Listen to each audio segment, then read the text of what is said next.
நாகை மாவட்டம் வேதாரண்யத்தில் தொடர் மழை காரணமாக வீடுகளை சூழ்ந்த மழைநீரால் பொதுமக்கள் பாதிக்கப்பட்டுள்ளனர். இதுகுறித்த கூடுதல் தகவல்களை எமது செய்தியாளர் ராம்குமார் வழங்க கேட்கலாம். ராம்குமார், வீடுகளை சூழ்ந்திருக்க மழை நீரால் அப்பகுதியில் ஏற்படுகிற பாதிப்புகள் என மழைநீரை அகற்ற என்ன நடவடிக்கை எடுக்கப்பட்டிருக்கு?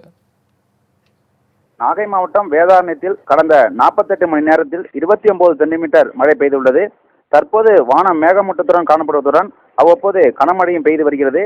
வேதாரண்யம் பகுதியில் கடந்த 2 நாட்களாக பெய்த கனமழையால் வேதாரண்யம் நகராட்சிக்குட்பட்ட காந்திநகர் பகுதியில் உள்ள மாணவர் தங்கும் விடுதியை சுற்றி மழைநீர் சூழ்ந்துள்ளது.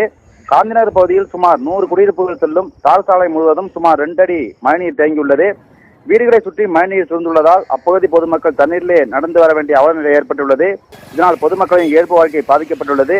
மழைநீர் தேங்கியதால் தொற்று நோய் ஏற்பட வாய்ப்புள்ளது. எனவே அரசு உடனே நடவடிக்கை எடுக்க வேண்டும் என பொதுமக்கள் கோரிக்கை விடுத்துள்ளனர்.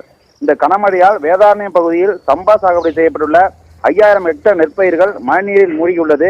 இதனால் விவசாயிகள் கவலை அடைந்துள்ளனர். தொடர்ச்சியாக மழை பெய்து வருவதால் பொதுமக்களின் இயல்பு வாழ்க்கை பாதிக்கப்பட்டுள்ளது.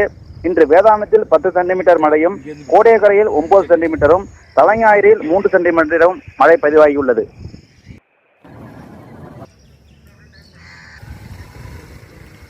தாங்கள் வழங்கிய தகவல்களுக்கு நன்றி ராம்குமார்.